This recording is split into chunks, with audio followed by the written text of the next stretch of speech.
수련에 마쳐서 법사님께 일배의 예를 올리도록 하겠습니다.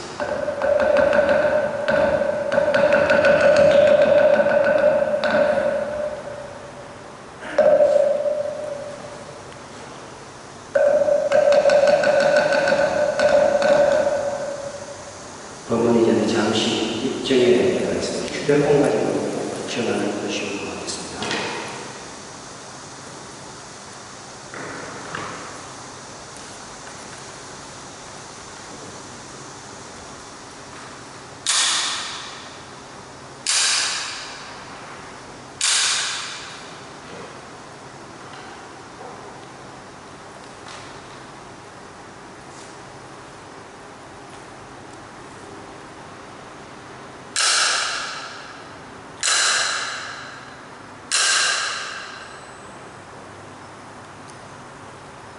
자, 반갑습니다. 오늘도 이렇게 큰 원력을 세우시고 이렇게 법사를 초대해서 법대리를 법보자 법을 하시는 주지스님의 원력과 그리고 신도분들의 원력에 감사의 말씀을 드립니다. 오늘 제가 드릴 법문은 세상은 신이 과연 창조를 했는가입니다. 여러분들도 여기 오신 분들도 이제 어릴 때 저보다 교회에 한두 번은 다 다녀보셨을 겁니다. 그죠? 크리스마스가 되면 빵 줬다 그래서 또 가고 여름철 되면 어디 놀러 간다고 그래서 또 가고 이제 많이들 이제 다녀보셨을 겁니다. 거기에 보면 이제 하나님이라는 분이 나옵니다. 하나님이라는 분이 나오셔가지고 이제 이 세상을 7일 만에 만들었다고 이야기를 하죠. 그리고 여기 이제 오늘 보살님들도 많이 오셨는데 이 보살님들은 남자의 갈빗대를 뽑아서 잠자는데 이렇게 남자의 갈빗대를 뽑아서 이 여자를 만들었다고 하는 그런 창세기가 있습니다. 그런데 우리 불교에도 이러한 세상이 어떻게 만들어졌는지에 대한 경전이 있습니다. 그게 바로 세기경입니다. 세기경. 이 세기경은 기독교의 창세기와는 많이 다릅니다. 많이 다르고 이 기독교에서 하나님이라고 믿는 이 신은 우리 불교 세기경에서 보면 욕계, 색계, 무색계 중에 색계 초선천에 사는 범천의 신밖에는 되지가 않습니다. 그러한 내용들이 바로 이 세기경에 적혀져 있습니다.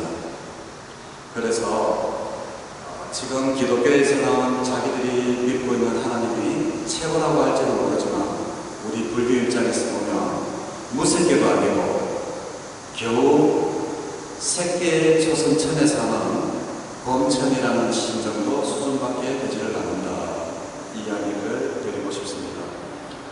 자, 그러면 여기서 욕계, 색계, 무색계 전부 다 공부를 많이 하셔서 아시겠지만 우리의 삼계도사 사생자부 그러잖아요. 삼계 할 때가 바로 욕계, 색계, 무색계가 나타납니다.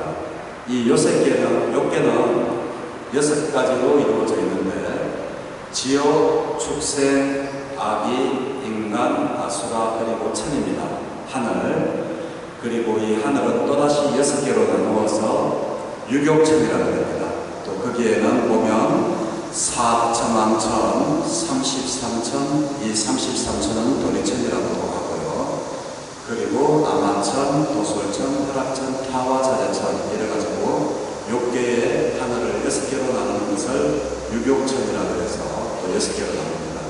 이 6개, 이 6단계 바로 위에가 바로 색계입니다. 색계 초선천에 사는 사람이 바로 범천이라고 해서 초선천에 사는 신이 바로 기독교에서 이야기하는 하나님이다. 그 이야기입니다.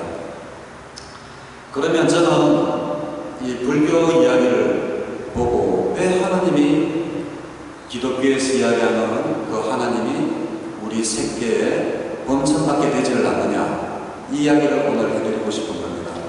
정말 전지전능한 신이 있어서 이 세상에 남자도 만들고 세상도 만들고 하늘과 별도 만들고 그렇게 했느냐? 그거는 아니다. 왜냐하면 이 세상을 전부 다 아시는 부처님께서 세기경이라는 경전을 통해서 우리 인간이 갑자기 태어났고 우리 인간들도 지금은 비록 욕계에 살고 있지만 우리가 오기 전에는 우리도 세계의 하나의 신의 종류로 살았다는 것이 부처님께서 말씀하신 세계경의 핵심입니다. 자, 그러면 이 세계경을 먼저 말씀드리기 전에 인도의 카스트 제도에 대해서 먼저 말씀을 드려야 됩니다. 인도의 카스트 제도는 인도가 생기고 나서 현재까지 해결을 못하는 가장 큰 사회적인 문제입니다. 그런데 3000년 전에 부처님께서는 이 카스트 제도를 부정을 하셨죠. 이 카스트 제도는 뭔가 하면 브라만, 크샤트리아, 바이사, 수드라 그래서 모든 사람들을 4가지 계급으로 나누는 겁니다. 그리고 북한처럼 직업의 신분의 이동이 전혀 없도록 고정을 시켜놔가지고 한번 브라만이 되면 이 사람은 돈이 있건 가난하건 죽을 때까지 브라만이 되고 바이샤가 되면 처음부터 끝까지 이 사람은 상인 계급이 되는 겁니다. 그래서 이 왕족 계급인 크샤트리아와 상업 계급인 바이샤, 그리고 노예 계급인 수드라, 그리고 성직자 계급인 브라만, 이렇게 4가지 계급으로 나누어져 있는 것을 인도의 카스트 제도라고 합니다. 제가 세기경을 말씀드리기 전에 왜 이 카스트 제도에 대해서 먼저 말씀드리는가 하면 세기경에는 어떻게 해서 브라만이라는 사람들이 생겨났고 어떻게 해서 카스트 제도에 있는 크샤트리아나 바이샤, 수드라라는 사람들이 생겨났는가, 왜 그런 계급이 생겨났는가를 세기경에서 부처님께서 말씀하시기 전에 미리 세기경 본론으로 들어가기 전에 이 카스트 제도에 대해서 잠깐 말씀드렸습니다. 자, 그러면 이 카스트 제도가 신분을 이렇게 신분제도, 우리 조선시대 때 양반 상놈이듯이 이러한 게 과연 맞는가? 부처님께서 봤을 때는 타당하지가 않다고 합니다. 그래서 3000년 전에 요즘 인도사에 요즘 화성에도 가고 사람이 달에도 가는 이런 세상에도 깨지 못한 이 카스트 제도를 부처님은 3000년 전에 이 제도를 없앴습니다. 인도 사회 전체에는 없애지를 못했지만 부처님께서 이끄시는 성단에는 이 카스트 제도를 없애서 누구나가 성단에 들어오면 신분의 차별 없이 들어오는 사람이 브라만이건 크샤트리아건 비록 노예일지라도 우리 성가에 들으면 평등을 주장하셨고 이 카스트 제도를 타파를 하셨죠. 정말 대단하신 분이시죠. 그죠? 비록 부처님께서는 3000년 전에 이렇게 카스트 제도를 없앴는데 지금 현재 가톨릭은 아직도 못 없애고 있습니다. 가톨릭에는 여자들은 성직자로 인정을 하지 않습니다. 수녀들 계시지만 수녀들은 성직자로 그 사람들은 인정을 하지 않습니다. 성직자가 되려고 하면 성당에서는 이걸 할 줄 알아야 됩니다. 너희 죄를 용서하노라, 이걸 해야 되는데 수녀들한테는 그런 권한이 없습니다.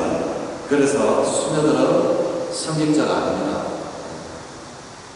지금 현재 사람들이 달에 가고 화성에 가는 이런 시대에도 아직 타 종교, 가톨릭에서는 여자 남자 차별을 두고 이렇게 하고 있는 이런 세상에서, 그리고 기독교도 마찬가지입니다. 여자 목사 없었습니다. 여자 목사가 나온 지가 10년도 채 안 됐습니다. 10년 전부터 이제 남녀 평등이라 그래서 여자들도 목사 자격을 주자, 이래서 기독교도 이제 여목사가 생기기를 시작합니다. 이렇게 인간이 달에 왔다 갔다 하고 처음은 화성까지 왔다 갔다 하고 이러한 세상에 또 이 남자 여자 차별도 부수기가 힘든 이런 세상에 3000년 전입니다. 3000년 전. 3000년 전에 부처님께서는 남자 여자 우리 비구성간에 우리 성가에 들어오면 여자도 성직자로 인정을 해주고, 그래서 비구 비군이라는 말이 있지 않습니까? 네. 우리 불교는 철저하게 남녀평등을 세우고, 그리고 카스트 제도, 지금 현재에도 그 부수고 있는 인도 사회의 고질적인 병으로 남아있는 이 카스트 제도를 우리 성간에서는 없앴습니다. 정말 부처님은 혁명가이자 그 시대에 굉장한 사상가이면서 사회를 이끄는 지도자였던 것이 여기 카스트 제도 하나만 봐도 알 수가 있습니다. 자, 설이 좀 길었습니다. 왜냐하면 이 세기경을 말씀드리자고 하면 이 브라만 제도나 카스트에 대해서 알아야 되기 때문에 그렇습니다. 자, 그러면 이제 본론으로 들어가서, 자, 기독교나 무슬림이나 다 한 뿌리입니다. 그죠? 가톨릭이나 하느님이라는 그 신을 믿고 있습니다. 근데 그 신이 제가 말씀드렸듯이 우리 불교에서는 아주 하찮은 색계 조선천에 사는 범천이다 라고 말씀을 드렸습니다. 그 이유를 말씀드리겠습니다. 부처님께서 우리 이 인간이 태어날 때 태랑스파 사생자부라고 그랬습니다. 그죠? 사생이 뭔지는 아시죠? 태랑스파, 우리 이 우주에 태어나는 모든 종류의 생명들은 태랑스파, 이 네 가지로 태어날 수밖에 없습니다. 즉, 다시 말해서 어머니의 핏줄을 받아서 태어나든지, 그리고 계란으로 태어나든지, 아니면 곰팡이같이 아주 어두침침한 데서 습한 데서 태어나든지, 그리고 이 화가 문제입니다.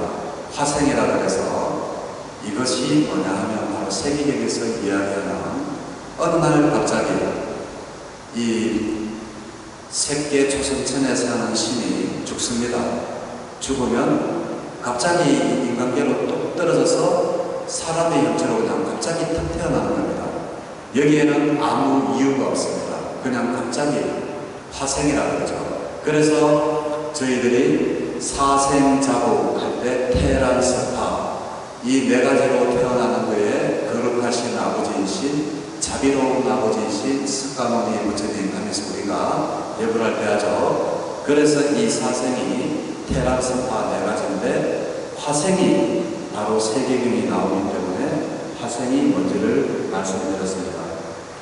이 세기경을 말씀하신 이유는 부처님께서 이제 동원님이라는 그 사원에 계실 때입니다. 사원에 계실 때 이 브라만 출신 계급 두 분이 맹성녀로 들어왔으나 있어도 성가는 평등하다고 제가 말씀을 드렸지 않습니까? 부처님께서는 카스트 제도를 타파하신 분인데도 그 브라만 출신 두 명의 그 부처님 제자가 성단에 들어와서 부처님께서 그렇게 평등을 말씀하시고 주장하심에도 불구하고 다른 제자들한테, 야, 우리 브라만들이 최고야, 다른 계급들은 제열하고 어두운데 우리 브라만들만이 최고의 계급이고 하늘의 직계자손이고 범천이 만들었고 입으로 태어났다, 이제 이렇게 이야기를 하면서 다른 비구들을 무시를 하는 이야기를 부처님이 듣습니다. 그래서 이 부처님이 이렇게 듣고 있으니까 이건 아닌데 왜 이 브라만 출신들은 자기들한테 이렇게 집착을 한가? 내가 오늘 이 세기경이라는 법문, 이 세상이 어떻게 만들어졌고 브라만이나 카스트 제도가 어떻게 해서 만들어졌는지 이 사람들한테 이야기를 해줘서 이런 평등치 못한, 자기들만이 브라만 계급만이 최상이고 브라만 계급만이 최고라는 이 생각을 없애줘야 되겠다라고 해서 법문을 하신 경이 바로 세기경입니다. 그래서 이 브라만들은 아까 제가 왜 자기들은 입으로 태어났다 그러죠. 그죠? 이 카스트 제도에는 그렇습니다. 브라만들은 입으로 태어나고 크샤트리아는 옆구리로 태어난답니다. 그래서 부처님도 브라만 계급 최상위 계급이 아닙니다. 크샤트리아입니다. 두 번째 계급이죠. 그래서 이렇게 경전에 보면 옆구리로 하얀 코끼리가 마야 부인 옆구리로 들어오는 그런 이야기가 있죠. 그게 바로 크샤트리아 계급을 나타내는 겁니다. 부처님은 사선제 계급 중에 두 번째 계급이기 때문에 크샤트리아, 즉 옆구리로 태어나고 옆구리로 들어갔다고 합니다. 그리고 바이샤는 어디로 태어나느냐? 여자의 몸으로 태어납니다. 바이샤는. 그리고 수드라, 노예들은 어디로 태어나는가 하면 발가락으로 태어난답니다. 발가락 사이에서 태어난다고 합니다. 그래서 조금 전에 이 브라만들이 자기들이 이야기를 할 때 우리는 힘으로 태어난 직계자손이다. 범천의 직계자손이다. 이렇게들 이야기를 하고 있습니다. 그런데 부처님은 아니다 라고 말씀을 하시면서 어떠한 말씀을 하시는가 하면 브라만들도 나쁜 짓을 하고 악한 일을 하고 어떤 브라만은 좋은 일을 하고 또 좋은 행을 한다. 그리고 비록 비천한 노예들도 나쁜 행을 하는 사람들도 있고 좋은 일을 하는 사람들도 있다. 그것은 그 사람이 어떠한 행위, 좋은 행위를 하느냐 나쁜 행위를 하느냐에 따라서 그 사람의 업이라든지 그 사람이 태생에 정해지는 거지, 그 사람이 어떠한 신분으로 태어나는 것에 의해서 그 사람이 결코 비천하거나 나쁘지 않다. 그거를 부처님께서 말씀을 하셨습니다. 그래서 부처님께서 말씀하시는 것 중에 십선법 시각 10가지 나쁜법, 10가지 좋은 법 알죠? 신구의 상업이라 그래가 우리 왜 천수기형 할 때 많이 하죠? 살생, 금제, 금일, 천일 뭐 하면서 하죠, 그죠? 그래서 10가지 나쁜 거를 살생, 투도, 사음, 망음, 기여, 악구, 양설, 탐욕, 진해, 그리고 어리석음, 사견이라고 이제 이렇게 합니다. 그렇게 해서 부처님께서는 그 사람의 신분에 따라서 어떠한 좋은 법이나 그런 것이 하는 것이 아니고 그 사람이 어떠한 좋은 행을 하느냐 나쁜 행을 하느냐에 따라서 그 사람의 과거가 전해진다. 이제 그것이 주 내용입니다.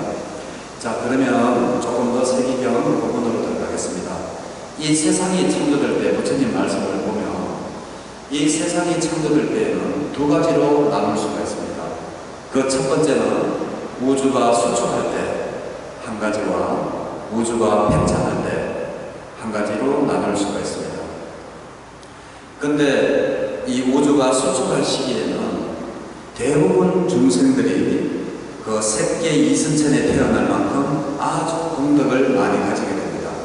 그리고 이 색계의 사람들로서 거기서는 마음과 빛으로 이루어진 몸을 가지고 살게 되고 그리고 기쁨, 희열을 음식으로 삼아서 지금 우리처럼 밥이라든지 어떠한 음식을 먹지 않아도 살 수가 있습니다.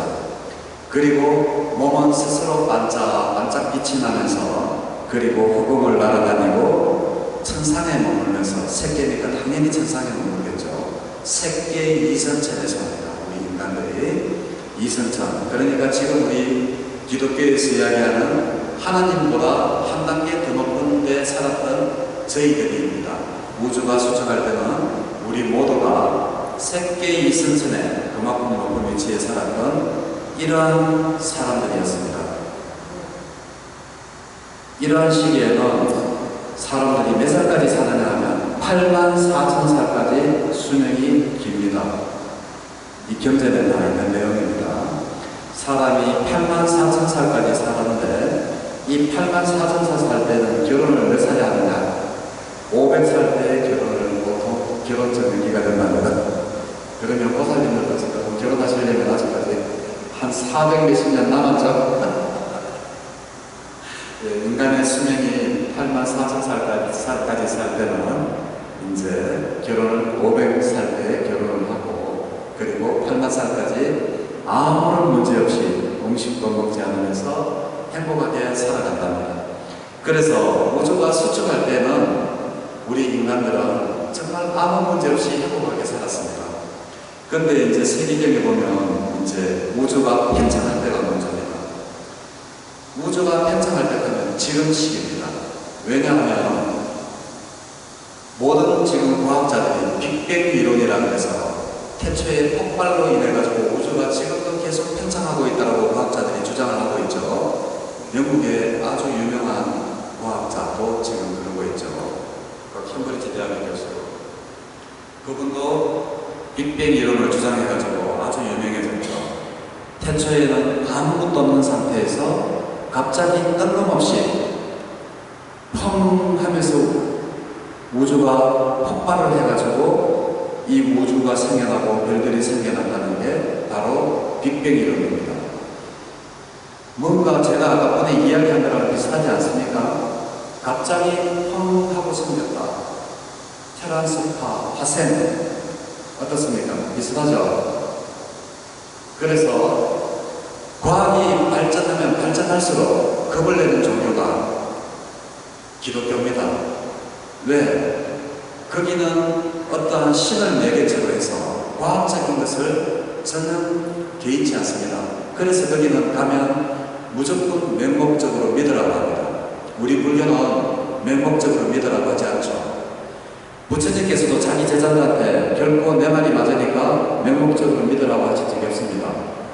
대신에 부처님께서는 다른 말씀을 하셨죠. 와서 보아라. 내가 한 말이, 내가 너희들에게 한 말이 맞는지 안 맞는지 너희들이 와서 보아라고 그랬습니다. 그러면 와서 어떻게 보느냐? 그게 바로 수행입니다. 부처님께서 수행하신 윗바사나 수행이나 그리고 조금 더 윗바사나 수행보다 조금 더 발전된 우리 한국에서 하고 있는 가나산, 화도산이라든지 이런 것을 통해서 수행을 통해서 내 말이 맞는지 안 맞는지 너희들이 직접 와서 보라라고 한 게 바로 수행의 목적입니다. 그래서 우리가 교리 공부만 할 게 아니고 명상이나 가나선을 해야 되는 이유도 바로 여기에 있는 겁니다. 수행을 통해서 부처님께서 직접 너희들이 와서 보라라고 했기 때문에 우리는 부처님의 제자로서 와서 봐야 되는 의무가 있습니다. 절대 불교는 와서 맹목적으로 부처님을 믿으라 이런 거는 안 하셨습니다. 부처님도 하시지 않고요. 그래서 이 지금 현재 과학자들이 과학이 발전하면 발전할수록 우리 불교는 과학과 점점 더 가까워지고 과학이 발전하면 발전할수록 점점 더 과학이랑 멀어지는 게 기독교의 맹목적으로 믿는 신, 하나님을 믿는 기독교나 가톨릭은 점점 더 설 자리가 없어진다. 그렇습니다. 그래서 이 우주가 팽창할 때 우리 인간들이 문제가 되고 수명도 점점 줄어들게 됩니다. 이제 그런 것들을 부처님께서 세계경에서 말씀을 하셨는데 이제 이렇게 됩니다. 갑자기 아까 제가 말씀드렸죠. 화생이 됩니다. 우주가 팽창할 때는 우주가 수축할 때는 우리가 생계 이선천 기독교에서 이야기하는 하나님보다도 더 높은 단계에서 우리가 살다가 우주가 갑자기 펑 하고 이렇게 팽창을 하면서 인간의 수명들이 다해서 생계 이선천에 살다가 갑자기 인간계로 뚝 떨어지게 됩니다. 이 뚝 떨어지게 돼가지고 우리 인간의 몸으로 갑자기 턱 나타나는 것을 보고 우리가 사생, 테란스파 중에 화생이라고 하는 겁니다. 이렇게 해서 우리 인간들이 갑자기 새끼 이선천에서 잘 살다가 인간계로 탁 떨어져서 우리 인간계로 오게 된다는 겁니다. 근데 이 습이라는 게 있습니다. 습관이라는 게 우리가 비록 인간계로 태초에 인간계로 떨어졌을 때는 비록 인간의 몸을 가지고 있었지만 여기서도 음식도 안 먹었고 새끼에 살던 때처럼 똑같이 몸도 빛이 났고 그리고 희열로 음식을 먹고 이제 그랬답니다. 그리고 그 시기에는 빛도 없었고 태양과 달과 그리고 밤과 낮도 없었고 그리고 남자와 여자와 구분도 없었습니다. 태초에는 그랬다고 성경이 나옵니다. 그때는 그러니까 남자 여자 구분도 없었고 빛도 없었고 밤과 낮도 없었으니까 1년도 없었고 일주도 없었고 한 달도 없었겠죠. 그러한 시기가 바로 태초의 시기였답니다. 그래서 남자 여자로 구분이 되지 않으니까 그때는 모든 사람들을 중생이라는 이름으로 불렀답니다. 그래서 중생 그러죠. 그 중생이 본래 세기경에 보면 부처님께서 말씀하시기를 남자 여자가 구분이 되지 않는 그러한 상태를 보고 중생이라고 했답니다. 이제 그러다가 이제 세월이 지나면서 땅이 점차 생기고 생겨나면서부터 달콤한 땅이 생겨납니다. 이 달콤한 땅은 경전에 보면 이 먹을 수도 있는데 땅을 그 맛이 지금 현재 저희들 왜 가게 가면 버터 팔죠. 그 버터같이 노란색이었고 맛도 버터 맛같이 그런 맛이었다고 경전에 나옵니다. 그래서 이 중생들이 이렇게 땅이 점점 이렇게 생기면서 이 버터 맛같이 달콤한 게 있으니까 중생들이 이제 그것을 하나하나 이렇게 맛을 보니까 뭔가 이렇게 맛있거든요. 그러다 보니까 사람들이 이 버터 맛 나는 땅을 계속 이렇게 먹게 되었답니다. 이렇게 버터맛 나는 이 음식을, 최초의 음식을 먹으면서 사람들의 빛나던 몸에 광채도 사라지고 그러면서 태양과 달도 생겨나고 별들이 생겨나고 또 별들이 생기자 낮과 밤이 생기고 또 낮과 밤이 생기니까 한 달, 두 달, 보름도 생겨나고 보름이 생겨나자 계절도 생기고 봄, 여름, 가을, 겨울도 생겨나고 이러한 음식을 계속 먹으면서 또 중생들은 어떤 변화가 오느냐면 태초에는 이런 음식을 먹기 전에는 중생들이 전부 다 너무나 잘생기고 외모가 출중하고 했는데 이러한 음식을 먹으면서 중생들의 외모가 이제 갈려지기 시작합니다. 잘생긴 외모도 를 가진 중생이 생겨나기도 하고 아주 못생긴 중생들이 생겨나기도 합니다. 그러면서 이제 어떠한 문제가 되는가 하면 이 잘생긴 중생들은 못생긴 중생들을 보고 자만심을 가지게 되는 겁니다. 아, 나는 이만큼 잘 쌌어. 너희는 못생겼어. 똑같은 음식을 먹지만 나는 너보다 잘났으니까 나는 너희들보다 굉장히 멀쩡한 사람들이야. 이러한 자만심들을 가지게 되고 이러한 용모가 바뀌면서 사람이 살아가는 환경조차도 바뀌게 되는 겁니다. 이러한 자만과 그러한 인식의 변화를 가져오게 되면서 그 사람들이 가지게 되는 자만심 때문에 그 중생들의 것들도 변하게 되어진다라고 이야기하게 됩니다. 그러면서 자만심을 가지게 되고 나쁜 놈을 가지게 되면서 인간의 수명은 태초에는 천상계에 살 때 8만 살에 살았다가 수명이 4만 살로 줄어들게 됩니다. 외모가 잘생겨지고 못생겨지고 하면서 수명도 4만 살로 줄어들고 그리고 이렇게 거만하고 자만심을 들게 되자 이 달콤한 땅조차도 어느 날 갑자기 사라지게 됩니다. 그래서 이 중생들이 놀라게 되죠. 이제 우리는 뭐를 먹고 살아야 되나? 이러다가 달콤한 땅이 사라지고 난 후에 바달랐다라는 덩쿨나무가 생겨나게 됩니다. 그래서 이 덩쿨나무를 음식으로 해서 음식을 자꾸 이렇게 밥을 해서 먹고 이 덩쿨나무를 먹으면서 또 어떻게 되는가 하면 외모는 잘생겨진 중생들은 점점 더 잘생겨지고 못생겨진 중생들은 점점 더 못생겨져서 중생들의 차별이 점점 더 견고해집니다. 그러면서 어떻게 되겠습니까? 이 중생들의 거만심이나 자만심, 아만심들이 점점 더 견고해지고 굳어지겠죠. 이러면서 수명이 또 4,000년 살다가 4만 년 살다가 2만 년으로 또 수명이 또 줄어들어갑니다.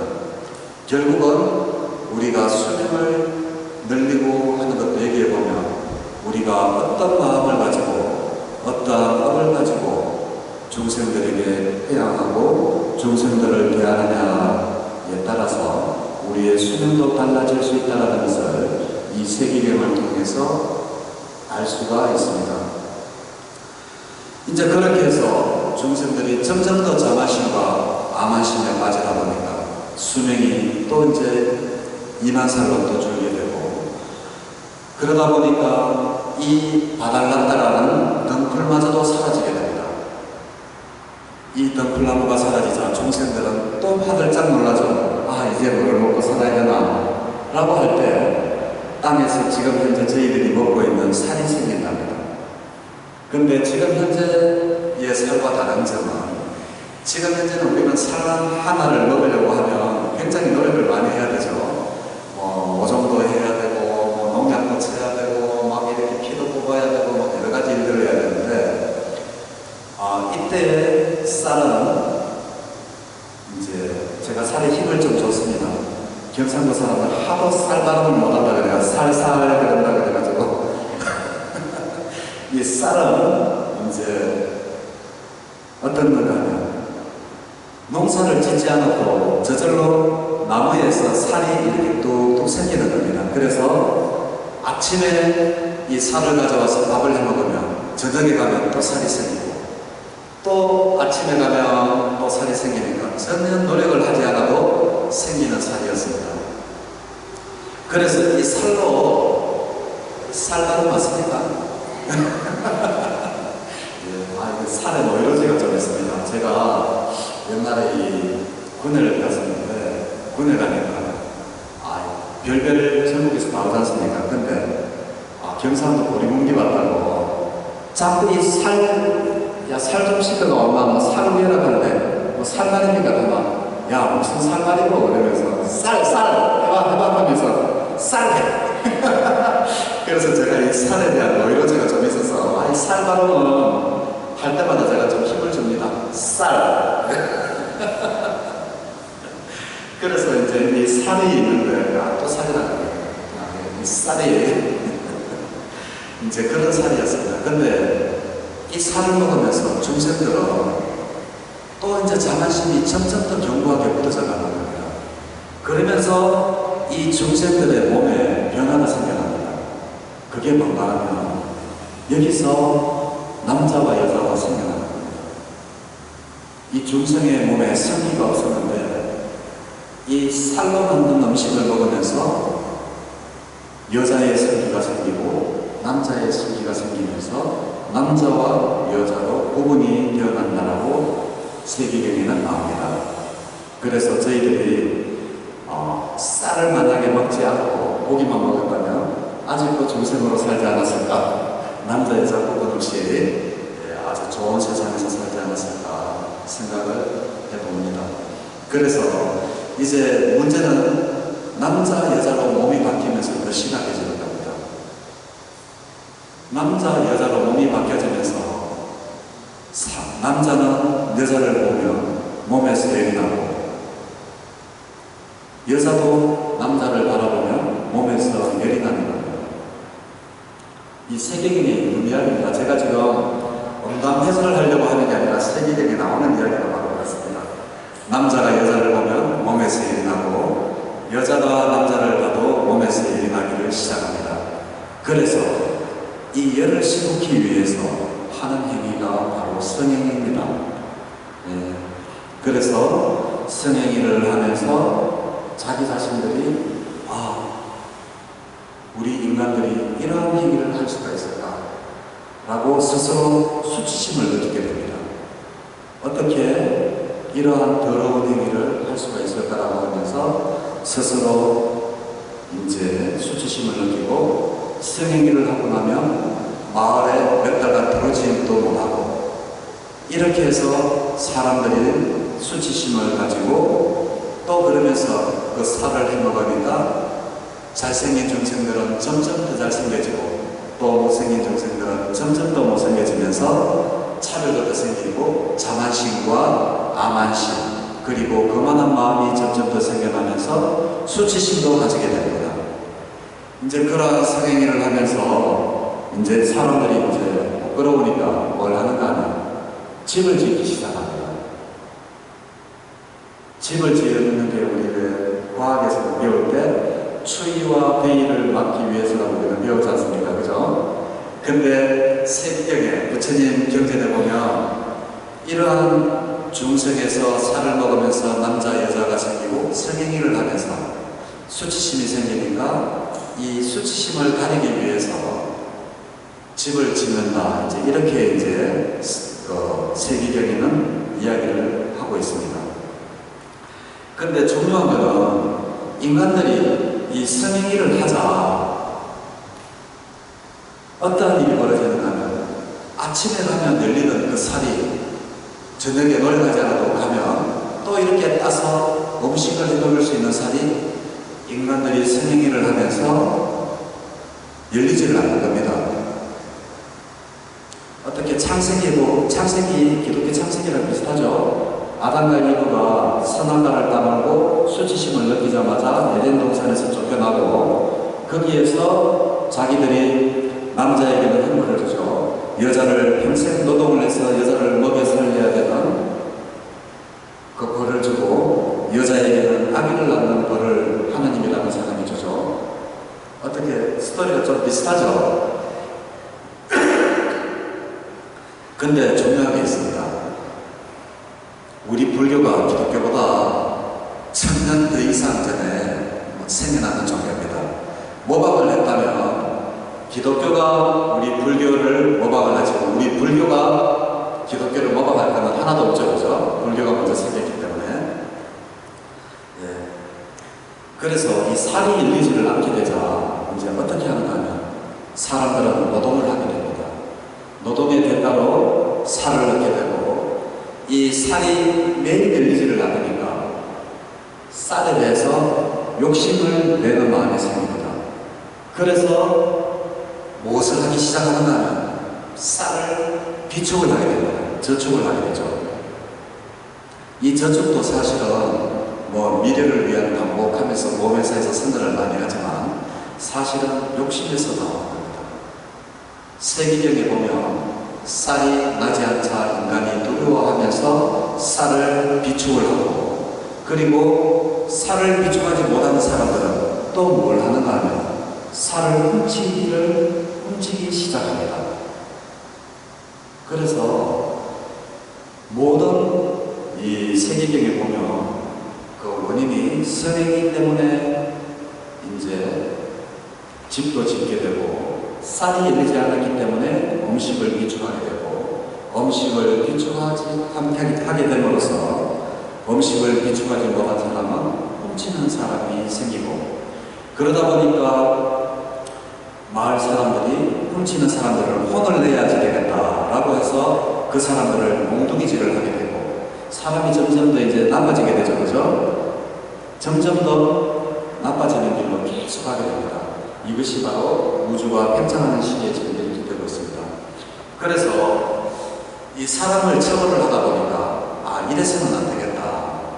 이 훔치는 자를 벌을 주고 이 마을을 유지시키는 사람을 대표로 뽑아야 되겠다라고 해서 만들어지는 계급이 바로 크샤트리아 왕이라는 사람이 이렇게 해서 만들어진다. 이제 이렇게 됩니다. 그래서 세계경에는 사성제 계급이 왜 만들어지느냐?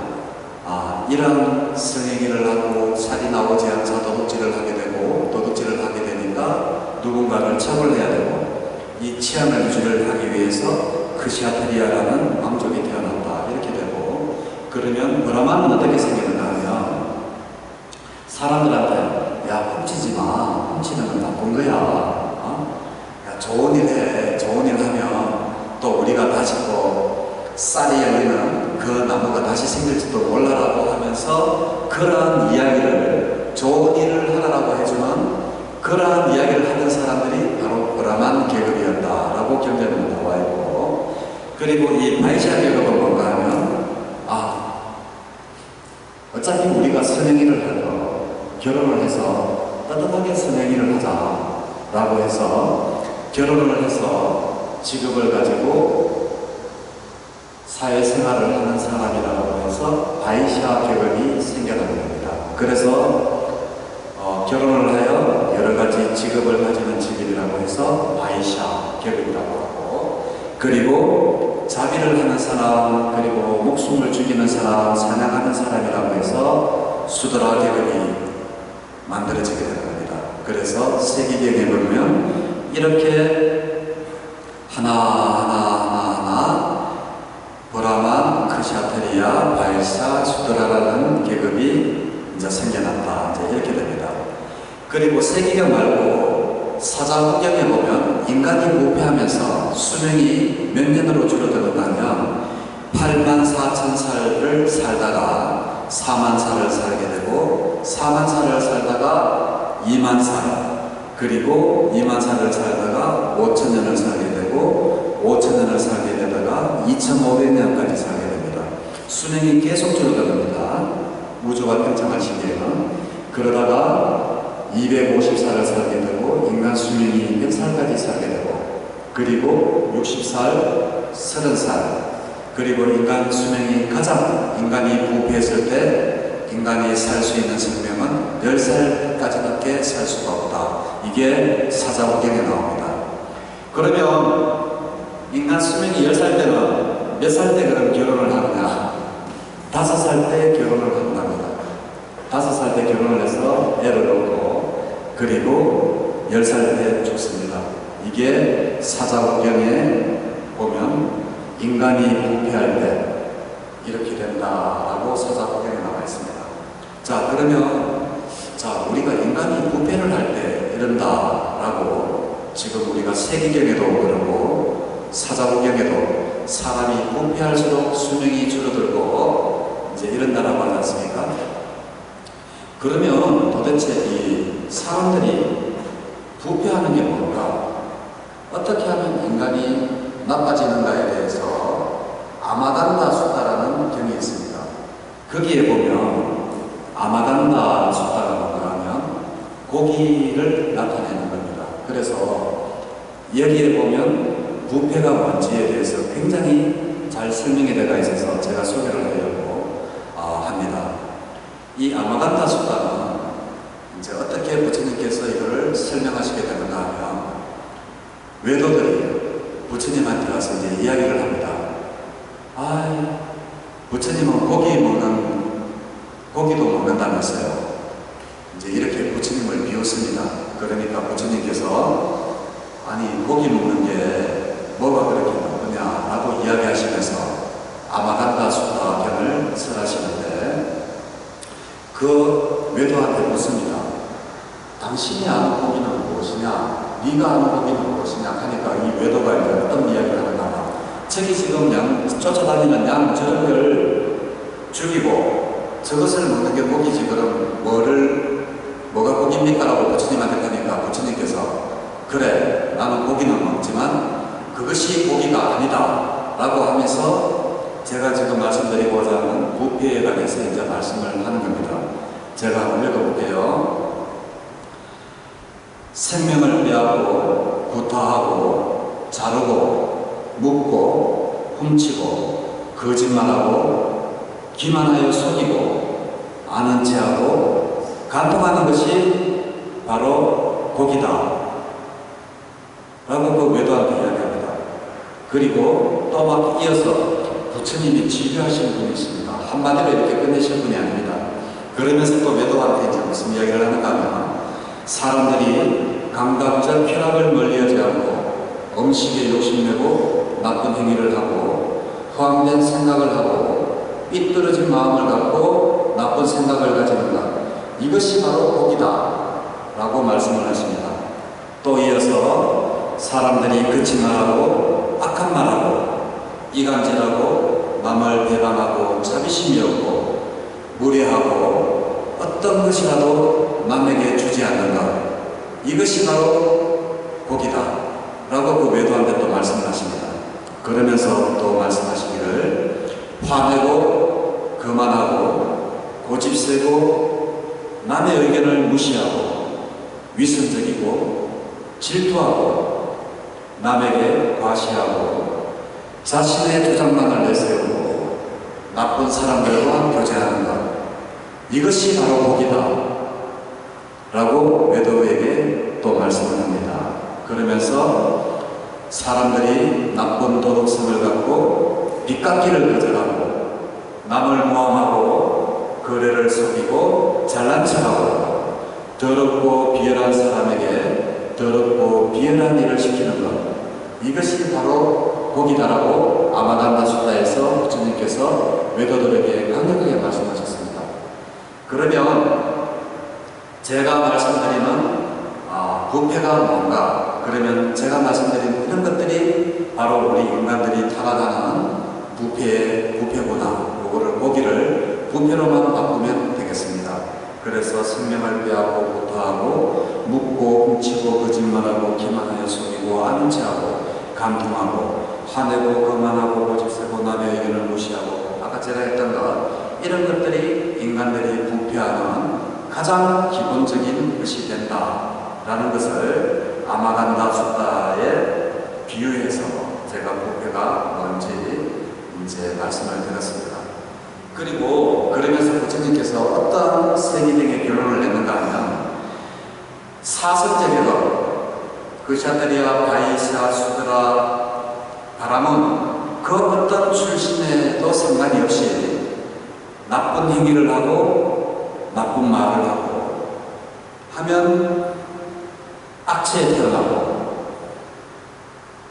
비록 수드라라고 하더라도 출신에 관계없이 그 사람이 좋은 일을 하고 몸으로 좋은 일을 하고 입으로 좋은 말을 하고 그리고 좋은 생각을 하면 그 사람은 좋은 업을 지어서 선처에 태어난다. 이것이 바로 부처님께서 세기경의 결론으로 하신 말씀입니다.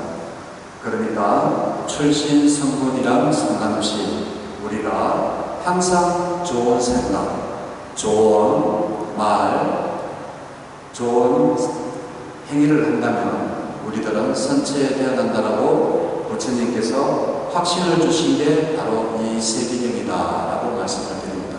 자, 그러면 어떤 사람은 그럽니다. 좋은 행위 하려고 하면 돈 많이 들잖아요. 그럽니다. 근데 보시 정말 중요합니다. 왜 중요하냐면 보시가 욕심을 버리는데 가장 좋은 훈련이 되는 겁니다.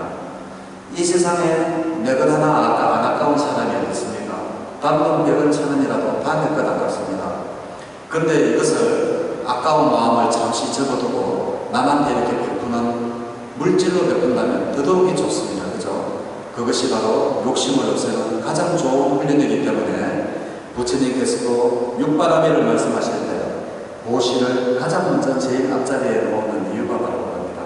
보시가 그만큼 하기가 어렵고 행하기가 어렵지만 그 욕심을 버리는 공덕은 그만큼 크기 때문에 보시를 가장 먼저 말씀을 하셨던 겁니다. 자, 보시가 이렇게 중요한데 그러면 나는 돈이 없는데 그럼 뭘 보시를 해야 되느냐? 보시가 정말 많습니다. 당장 집에 돌아가시면 화나 있는 신랑한테 따뜻한 말 한마디, 아름다운 미소 한번 웃어주는 것, 이것도 정말 얼마나 좋은 곳입니까? 힘들어하고 지친 사람들한테 야, 너 뭐, 니 하는 게 그렇지 뭐, 난 니 그 처음 할 때부터 나 그럴 줄 알아봤어. 이런 말보다는 그래, 많이 힘들지. 어떡하노? 내가 참 걱정된다. 응?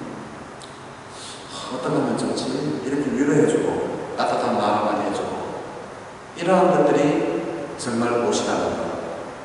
물질로도 중요하지만 우리가 놓치고 있는 것들, 우리가 항상 비록 가진 것 없고 미천하더라도 내가 남한테 또 다른 사람에게는 행복을 줄 수 있는 따뜻한 미소를 가지고 있고 따뜻한 말을 할 수 있는, 아름다운 말을 할 수 있는 입을 가지고 있고 그 사람에게 작은 행복감을 줄 수 있다는 것을 잊지 마시고 항상 주위 분들한테 이 세기경에서 말씀하셨듯이 항상 주위 분들한테 좋은 말, 따뜻한 말, 아름다운 미소를 보내면서 행복한 삶을 살아가시길